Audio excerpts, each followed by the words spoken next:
Welcome to Embracing My Vision, Shaping My Future. As the committee looked to plan out today, we thought that the youth that have benefited from some of the services that are provided at our centers were really important to hear what they had to say.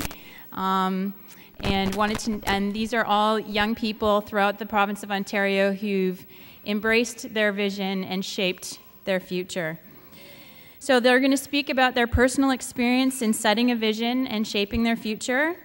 They come from diverse communities in Ontario and will speak about their individual experiences, accomplishments, and their challenges in finding success. They will offer insight and thoughts for moving ahead. And it's the committee's certain that they will definitely inspire and enlighten us as they express their thoughts. So the first panel presenter that I'd like to introduce is a young man from Sault Ste. Marie, Ontario. Jordan is 17 years old, who is in grade 12 at the local secondary high school in Sault Ste. Marie. He is the youth representative on the board of directors for the Children's Rehabilitation Center Algoma. The type of cerebral palsy that Jordan has been affected with involves his entire body. He comes from a single-parent family, of which he is the fourth of 5 children. His vision is to become an inspirational speaker. I'll now turn the panel over to Jordan.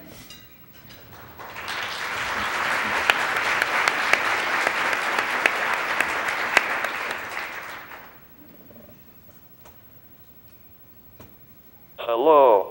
I am so excited to be here. Unfortunately, this digitized voice just does not seem to quite get it across as well as I would like. Anyway, as you can see, I use a vocal device to communicate. Because I am so physically limited, I have to scan using a row column scanning, accessed by a head switch. This is a very slow means of communication. I am still waiting for the day that technology will catch up to me. I would love to be able to have faster communication, as it just really does not have the same impact when everyone around you is throwing out comments left and right, and then 3 minutes later I get mine out and they look at me as though that was like so 5 minutes ago. I personally detest spitting out pre-recorded messages, as I like to be creative with my comments, which on occasion has gotten me into a little hot water now and again. For the day I have had to pre-record my message to you, otherwise we would still be sitting here at 8 o'clock tonight. When I was young, I communicated by using eye gazes, and then as I gained more head control, I used yes and no head movements. This was all great until I found out that there was a big wide world out there waiting for me. Around the age of 6 or 7, I was using simple picture symbols. But it was my mother who was the first to learn that I could actually string a couple picture symbols together to communicate. She said I went to an animal page in my communication book, and I selected a symbol of a turtle. We did not have a pet turtle. And then I went to a page with body parts, and I selected a symbol of a neck. She was so confused. And as she said out loud to herself, turtleneck, turtleneck, it finally dawned on her that I was wanting to wear a turtleneck shirt. How hard could it be? By grade 2, my speech path at the time tried to get the educators at my school to look beyond my physical limitations and recognize my cognitive abilities, as I was scoring within the average range compared to my able-bodied peers. They just could not get it. My mother decided to move me to a new school. I had a new educational assistant that believed in me. and I soon learned to build sentences and communicate over the next few years. In September 2007, I started grade 9 and was told there was no way I could do the high school curriculum. No matter how much my mother and myself tried to convince the school, I was placed in a life skill program that was boring. Boring. They cooked. I cannot physically cook, and I am too fed. How fun was that? I was only a spectator. Selling popcorn in the cafeteria was not rating much higher on my excitement scale either.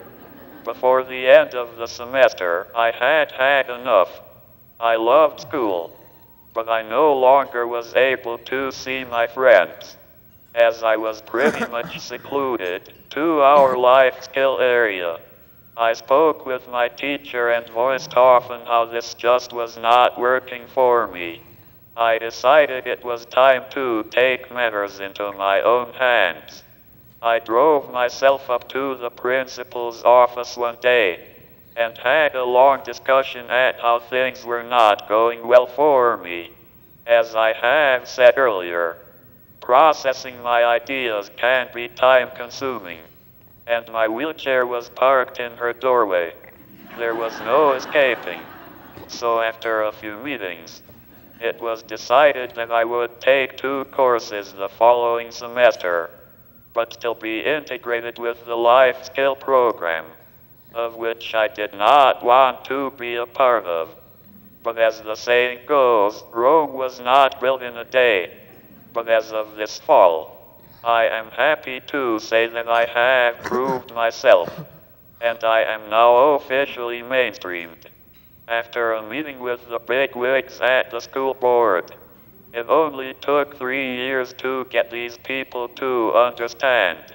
I am being challenged and I am learning every day. I am working towards a certificate of accomplishment.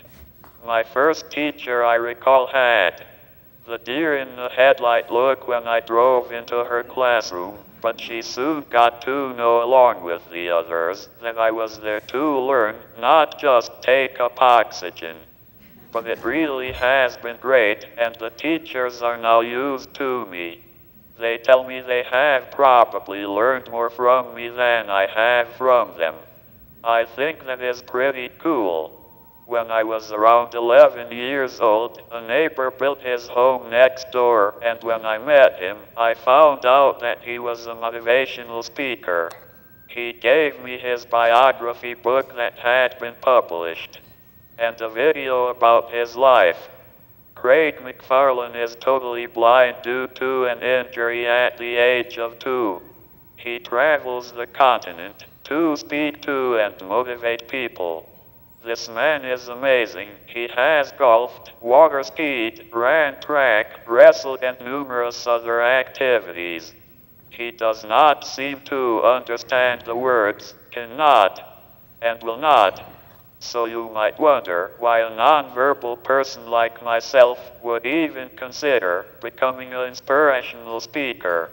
Believe me, there have been a few raised eyebrows when I have told people that is what I have an ambition to do. It is sort of similar to the response I get when I tell people I am a Toronto Maple Leaf fan. I would like to be able to speak to high school students to let them know that kids like myself may be different on the outside, but the same as them on the inside. One of my first speaking opportunities was in 2004. That was the year I was our city's Easter Seal ambassador. To kick the year off, I spoke to our local Rotarians about myself and all the equipment that kids like me need just to get through a day. I have had, for the past 5 years, the opportunity to visit local elementary schools to help jumpstart the Penny Power fundraiser for Easter seals. The children are given a chance to ask me questions. This past year I heard that Children's Rehabilitation Center Algoma was looking to fill the position of a youth representative on their board of directors.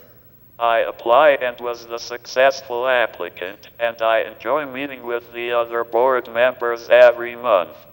I am gaining opportunities through this, such as check presentations and attending a small number of public relation functions.